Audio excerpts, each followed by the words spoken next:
Welcome to It's All Your Fault on TruStory FM, the one and only podcast dedicated to helping you with the most challenging human interactions, those involving someone with a high conflict personality. I'm Megan Hunter, and I'm here with my co-host, Bill Eddy. Hi, everybody. We are the co-founders of the High Conflict Institute and ConflictInfluencer.com, where we focus on training, consulting, coaching, classes, and educational programs and methods, all to do with high conflict. Welcome again, listeners, and we thank you for joining us during your workout today.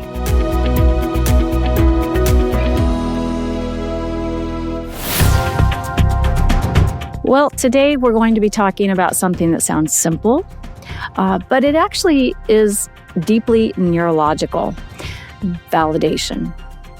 You've probably heard us say that when someone is escalated, you need to calm the right brain, which I have right here, and I'm sure Bill has his right brain right there. So if you're watching on YouTube, you can see our brains.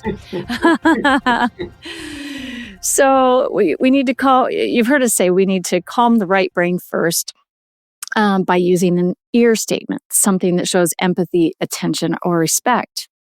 But what's really happening in the brain when you do that? And why does it work so quickly, even when logic and explanations completely fail, which are typically the go-to? It's the logical thought process to use logic. Recent neuroscience helps fill in that picture. When people feel invalidated, their brain treats it like a threat. The amygdala fires up and they shift into a fight, flight, or defend mode. But when you validate, when you accurately recognize and reflect their feelings, you actually help quiet that threat response and activate a part of the brain responsible for regulating emotions. In other words, you're not just being nice, you're helping their brain regain control. So today, we're connecting the dots between what we teach at High Conflict Institute, what Bill developed over 20 years ago, and what the research is showing today. How ear statements function as a fast, practical way to calm emotional reactivity, reduce defensiveness, and create just enough stability for real problem solving to begin. So, Bill, let's talk about the article first. This was an article in Psychology Today called Circles of Enhancement, and it had a lot to do with our social circles and our close friendships and relationships and what works and why we need them. So let's start there. Okay. Well, the March-April issue of Psychology Today, which I get because I've written about 100 blogs for Psychology Today, it just had a fascinating article reinforcing that having friends give you statements that show empathy, attention, and respect, that even though I developed that method in 2004. Here's what it said.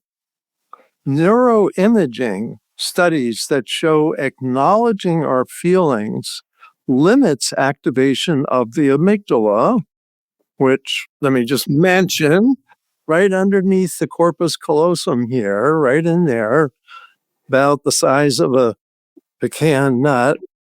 Almond, never mind, I got it wrong. Almond nut. Get my terms right here. But what it says is quieting the amygdala's response to negative input, recognizing feelings, also activates the right ventrolateral prefrontal cortex, the brain region that regulates emotional responses and calms distress. So I actually looked it up. You'll be proud of me, Megan, to find where this is. And it's right over around here on the prefrontal cortex of the right hemisphere, which we're kind of looking at this way, but this is also the outside of it. Really, I want to connect a lot of dots here. So what we've been teaching, one of the things that I refer to in our New Ways for Families online class, and sometimes in the counseling method, is that managing your own distress is the second most important parenting skill. They looked at about 10,000 parenting skills and found the first is, of course, unconditional love and affection for your child. The second is managing your own distress. Because if you manage your own distress, you're doing two things. One is you're keeping yourself open and available emotionally to your child, but you're also teaching your child that stress can be managed. And so the earlier in life that people learn this, the more their brain gets used to how to self-manage, but everybody gets stressed. And the message in our ear statements is how you can calm somebody else. And not only does it help them feel better because they're not as stressed, but it actually helps you work together and helps you open up the brain to creativity, to flexible thinking, which we also teach, as well as managed emotions. And the brain science is reinforcing that. And that's something, if you ask me about the polyvagal theory, I'll bring that in. Well, do you want to talk about that right now, Bill? The polyvagal theory? It's not many bagels. It's not a food source. It's polyvagal, Polyvagal, I think, right? I know it's something that's been talked about maybe the last 5 or 6 years, a lot more than in the past. So what is the polyvagal theory and how does it apply here? Well, it's mostly just talked about amongst mental health professionals and how to do therapy, keeping in mind the vagus nerve. So let me just say a little about the vagus nerve. You've got a bunch of nerves in your brain that connect to your body and do different things, like your optic nerve. Most people have heard of that. So it connects your eye to your brain. There's 12 different cranial nerves. That's brain nerves. And the longest one is the vagus nerve. And that connects a whole lot of stuff. It connects the lower part of the head, the throat, the neck, the chest, the abdomen, and plays a role in many functions, including swallowing, breathing, and heartbeat, and stomach, development of stomach acid. So here's what's interesting, is that's the physical stuff that's going on, but that nerve is involved with fight or flight. So you're ready to fight or flight. If you're in a situation, you suddenly realize I need to fight or I need to flee, your whole system is getting ready for that. Like you stop digesting and you get ready to run. Your brain says, don't waste time on food right now. Just get the heck out of here. And so when we feel things in our body, a lot of our emotions we feel in our chest, our stomach, even in our head, that nerve often has a lot to do with it. But not only is it the fight or flight, that's called the sympathetic nervous system because it's sympathetic to protecting you. But the parasympathetic helps you calm down. So when you're in a stressful situation, both of those get activated because you don't know, am I going to have to run or can I calm down? And if you can help somebody calm down, and that's ear statements, empathy, attention, and respect. I respect your efforts. I'll pay attention. I can empathize with what you're going through. That calms the vagus nerve, and that helps you have easier access to curiosity, eye contact, tone of voice, flexible thinking, which for those that have been around us for a while know that's one of our new ways skills that we talk about is flexible thinking, and connection, which is ear statements help with connection. So the vagus nerve and the part of your prefrontal cortex here, you're calming them, making it so much more possible to connect with people and have a positive interaction and have people feel good.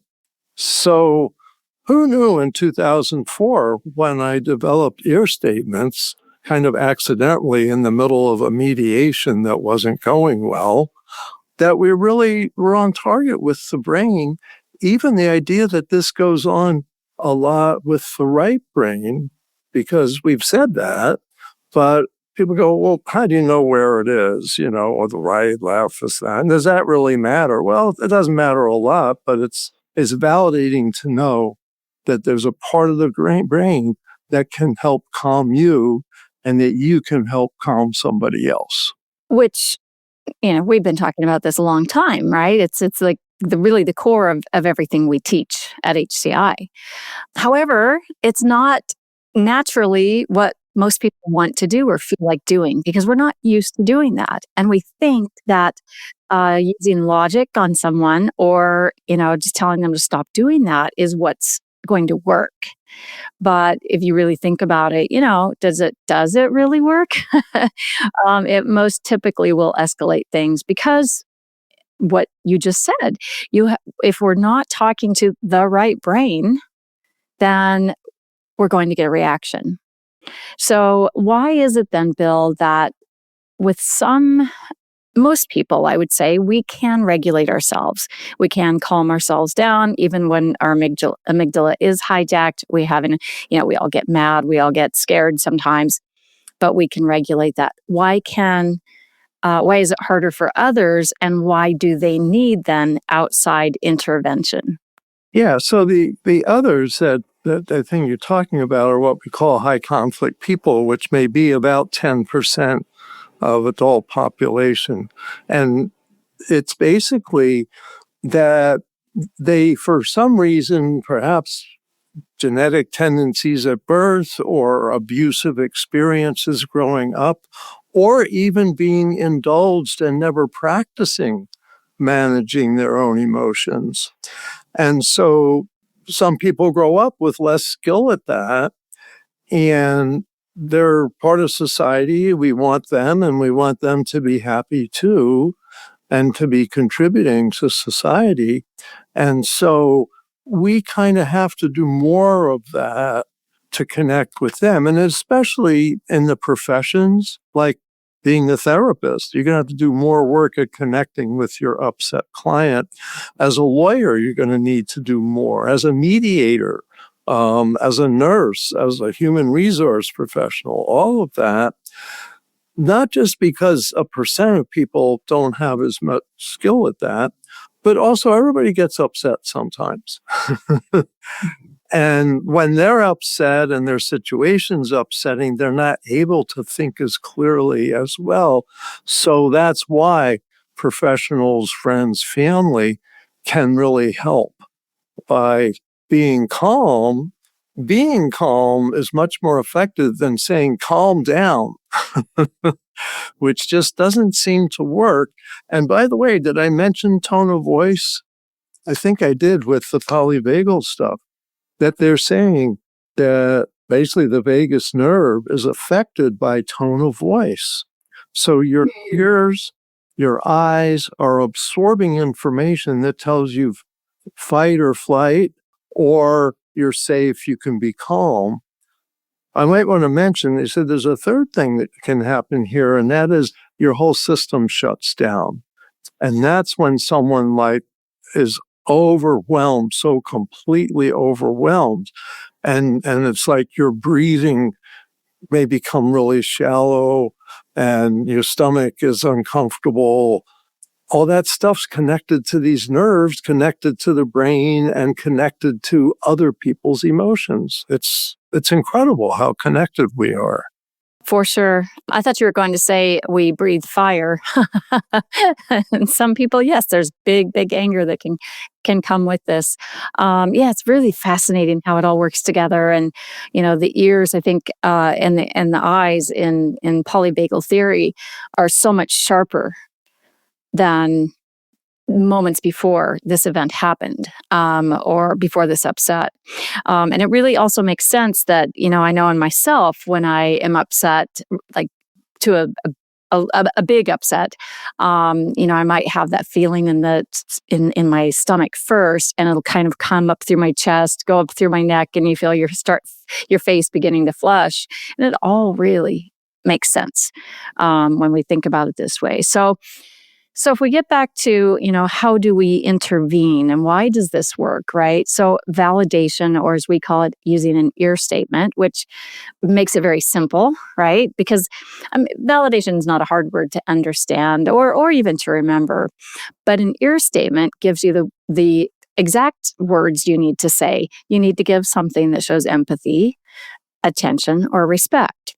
So I like to think of it as this reacting this right brain when we're upset is craving what it needs, and it needs empathy, or in some attention, or in some respect, or maybe all three, right? And it just isn't able to get that there on its own. Like, I can't summon up respect for my own react brain to calm down. So I need you to do it for me, but I can't tell you that I need that. You're just going to have to figure that out on your own. So how do you figure that out?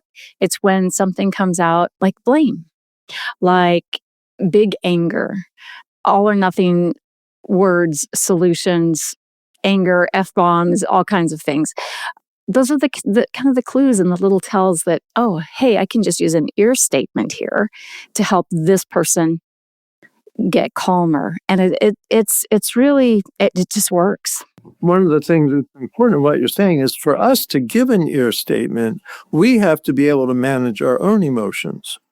To help manage someone else's emotions, we have to be able to manage our own. And that's where we can actually give ourselves statements, give ourselves validation. Some people call it affirmations. We call it encouraging statements, because that's what it is, a statement to encourage yourself.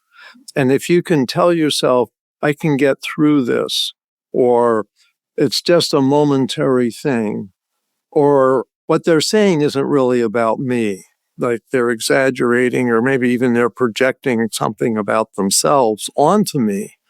And so these little phrases that are encouraging, you're calming your own amygdala and helping your own brain now be open and curious.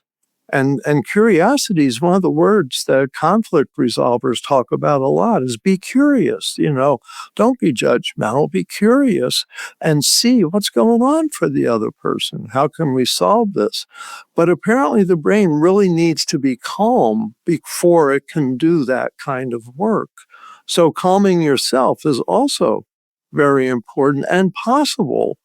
When we teach encouraging statements, and I've been doing a role play thing where the other person tells me the criticisms they get sometimes, and they tell me their encouraging statement. I say, okay, I'm going to tell myself your encouraging statement while you criticize me. Okay, go ahead. I'm just going to silently keep telling myself this. Then we switch roles. Now I know what the critic says, and they're going to tell themselves their encouraging statement. And I say, oh, you're terrible this, you're a terrible parent, you're always late, you're not responsible, you don't communicate, whatever it is. And they're hearing their encouraging statement, which is, I'm a good mom, or I'm a good dad.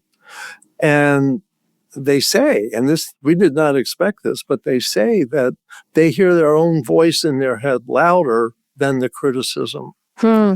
They're calming themselves even in the face of criticism, predictable criticism at least. So we need to know we can do it ourselves as well as help other people do it if we're calm enough to give them an ear statement. The article talks about the power of validation, also the power of invalidation. So invalidation might be going into problem solving prematurely. The invalidation may mean being critical, judgmental, dismissive, ignoring. Now, on the flip side, does that mean we have to hop to it every time someone has an upset feeling or thought, or they get angry? So, in other words, do we spend our lives just giving ear statements? No. We really shouldn't. It may be in a discussion you need to give 2 or 3 ear statements, but we don't want to teach people to rely on us alone for validation, that the more they can learn that they can do this for themselves, validate themselves, give themselves encouraging statements, the more we're doing for them. If we just say, well, call me up whenever you're upset, you're going to never sleep. And I know a lot of people that get in that role, right? They get in kind of in that trap. Yeah, and you're not teaching that you can manage your own emotions so that they can see that. You're not setting limits. See, this gets into the importance of setting limits. And you become an unpaid therapist, basically. Yeah, and Just giving exhausted. just the validation part of being a therapist and not getting to the real, the real work. And that's really the goal of using ear statements is if you're working with a client or a customer, a student, a patient, whomever, and you see them getting upset, well, there's an end goal here. We want to have some good outcomes, meaning let's get through this thing together without a bunch of conflict, without someone running out of the room, saying hurtful things back, or just being stuck, right? So if a little bit of just an ear statement, one little piece that you're able to just throw that right at that person's right brain, and it helps them calm. Now you've just opened the door to potentially successful outcomes that aren't going to be there without it. So, we make our systems and our what we have to offer more inclusive. This includes more people in the problem-solving process. You need to have a few people that can give you that. I wanted to give a quick example. I was just thinking as you were talking, Megan, about a client I had as a lawyer who was in some pretty stressful situations. He was having false allegations made against him in public, which the court figured out and psychologists, evaluator figure out no basis to. So he was really upset about the allegations and that they weren't true, but had been said publicly. We worked together pretty well. And I remember at one point, he left me a voicemail message and he says, "Bill, you won't believe what she did yesterday." And he went, "She did this, she did that, whatever. You've got to call me back right away, right away." And then as he's talking, he said, no, you don't have to call me back. Just call me back when you get a chance. In fact, you know what? You don't even have to call me back. I can handle this. I can cope. And I was so proud of him because it's like he had learned that to validate himself and that he didn't have to have me do it for him all the time. And that more and more he was able to do it for himself, which is really the goal, is to work ourselves out of a job in many ways. But this is part of the skill to learn. And that self-validation is what he was getting to. So I was very proud of him. Yeah, that's a great story. And it ultimately ends up being less stressful for if you're around a high conflict person or clients a lot. It's way less stressful on you if you just learn to use ear statements because it keeps both you and the other person calmer. And when people are calm, they're less resistant to help. They're less defensive. They're less argumentative. And look, you do have to use them again and again, like a rhythm in music. As they escalate to those high notes, you give a little ear and bring them back down to the low notes, right? Or midline notes, let's say. So we want to continue to use ear statements, and it's really about the connection to that react brain. It just works. So Bill, in the article, there are a few really important points, and one was that when our friends validate our emotions, and of course this article was assessing friendships. When friends validate our emotions, they are showing us that we can accept our feelings. I thought that was pretty fascinating. And then we get to the next piece. Neuroimaging studies show that acknowledging our feelings limits activation of the amygdala, the brain's emotional processing center, the cluster of cells that signal threat and turn on the flight or fight response. In quieting the amygdala's response to negative input, recognizing feelings also activates now you just told me about this 2 days ago, and we've had a hard time saying it out loud because it's a lot of big words. It also activates the right ventrolateral prefrontal cortex, the brain region that regulates emotional responses and calms distress, which is what we've been talking about this whole episode. They end it there with, we are in charge of ourselves. So let's talk about that, Bill. Yeah, that we can be in charge of ourselves. If we understand how this works, we know we have to calm ourselves first. And then we have more flexible thinking, we have more curiosity, we have more ability to solve problems. And that's so helpful to know, but so helpful to know that we can be in charge of ourselves, that our emotions don't have to take over and that other people control our emotions. And I think sometimes you hear someone say, well, she made me do it. Well, what did she do? Well, she said something and I didn't like it, so I had to, do whatever Fill it in the was. blank. Yeah. Right. And we're not puppets on a string. Our emotions are inside of us, and they're influenced by a lot of things, especially how we think and what we tell ourselves.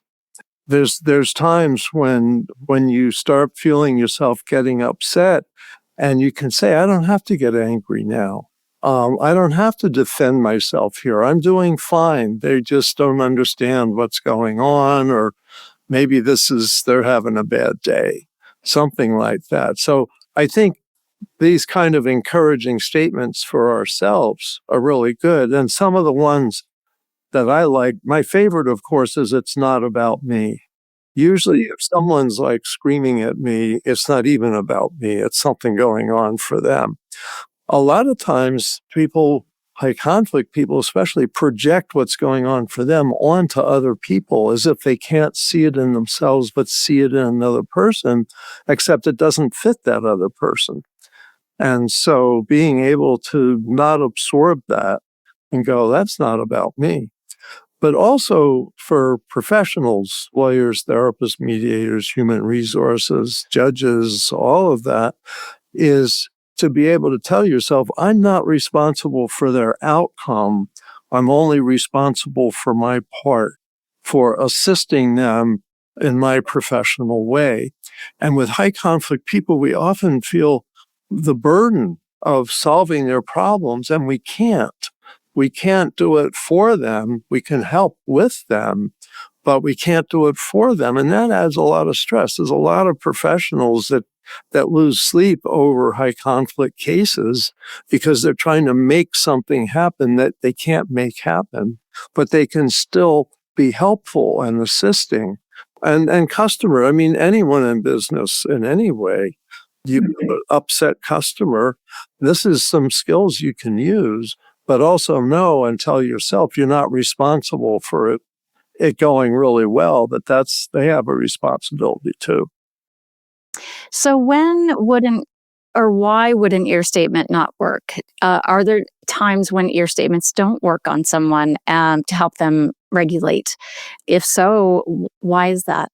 Well, the thing I think of automatically is a domestic violence situation where someone is so angry, they're now being physically violent. And if you're the target of that violence, the victim survivor of that, don't waste time on an ear statement. They're like already over the hill. And so the goal in that case is to get safe, get out of the situation. Now, with that said, during early COVID, the first year, I was asked, what can people, especially women, do when they can't leave, when they're trapped with this is their partner and their partner's becoming violent? And I said, well, they could try ear statements. And one, especially with men who had lost their jobs and had a tendency towards violence, is losing their job made them feel lower self-esteem. And I said, sometimes you can say something like, honey, we need you to fix the Wi-Fi, or we need you to fix the oven, or you're good at fixing things, so that it just direct their attention towards something that they're good at. So giving them a statement that shows respect actually may have protected from a violent moment, even though the woman isn't responsible to calm the man. If there's nothing else to do, that works. Let me quickly mention another example. Years ago, and I wrote about this in one of my books, was the example of a woman who was taken hostage by a prisoner who he was in court for a trial, I guess, and somehow he shot, I think he shot and killed one of the security officers, escaped the court, and ran away, and I guess got a truck or something. Anyway, he shows up at this woman's house right after dark. She's moving in, and he takes her hostage at gunpoint. And it's in the news. She's heard the news. It's like, this is the guy that's armed and dangerous, and he's got you by the arm with a gun to your head. What can you do? She was apparently amazingly good at staying calm, and she started really empathizing with him. And she'd spent a night in jail once because of a driving situation. And so she used that to really relate to him and say, I've been there just one night. And they also each had like 3-year-olds in common. And so she found everything she could to empathize with him about, to respect him about, pay attention. Connect with him. To connect. You're absolutely right. That's the word. That's what happened. And so he grabbed her right after dark. He ended up spending the night at her house. He asked if he could take a shower, and she helped set him up to do that. She ended up trying to tell him to turn himself in because it was in the news. In the morning, she made him, pancakes or something for breakfast. She made him breakfast and then said, I have to leave to get my daughter from my mother's house and take her to school. Please let me go. And he did. She told the police, a couple blocks from her house, and she told him that she was going to do that, that he needed to turn himself in peacefully, and he did. I just think it's an amazing example of showing someone empathy, attention, and respect in the absolute worst situation when it's absolutely not her fault. The burden shouldn't be on her, but it was a tool that was helpful to her. Absolutely. And I go back to the Bible. I think there's a verse that says, a soft answer turneth away wrath, right? So it's been there a long time, but we've tended to forget. And so in high conflict situations, this approach of using ear statements is really immediately usable because it establishes relational safety, right? And helps the other person calm down. And they just aren't ready yet to get into problem solving and flexible thinking. So it's almost like you're preparing the pathway for problem solving if possible. And sometimes no problem solving is needed. Sometimes the person just is upset. You give a little ear statement and they're on their way. No problem. We see that happen a lot. But other times it does enable us to then have that difficult conversation or just problem solving conversation. It's a way to communicate peacefully and safely. And it really, once you understand this is in the brain, it increases our empathy.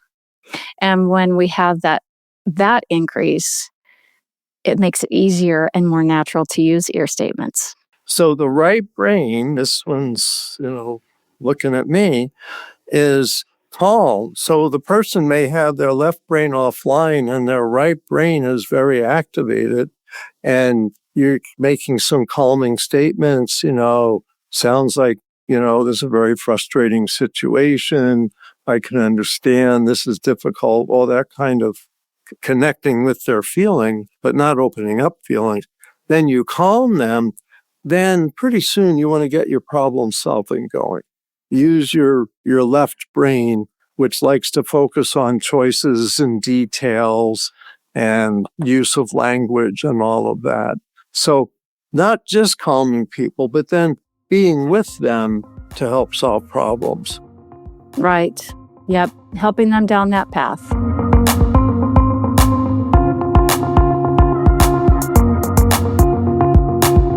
So great conversation, Bill. And I know very validating for you to see this research and have it validate what we've been teaching for a long time and what you've been writing about for a long time. So thank you, listeners, for being along with us today. You'll find a link to Bill's book, Calming Upset People with Ear, in the show notes, along with some classes like our conflict influencer class and new ways for families that Bill mentioned. So if you're looking for training or consultation about a high conflict situation in your organization or for your organization, visit us at highconflictinstitute.com.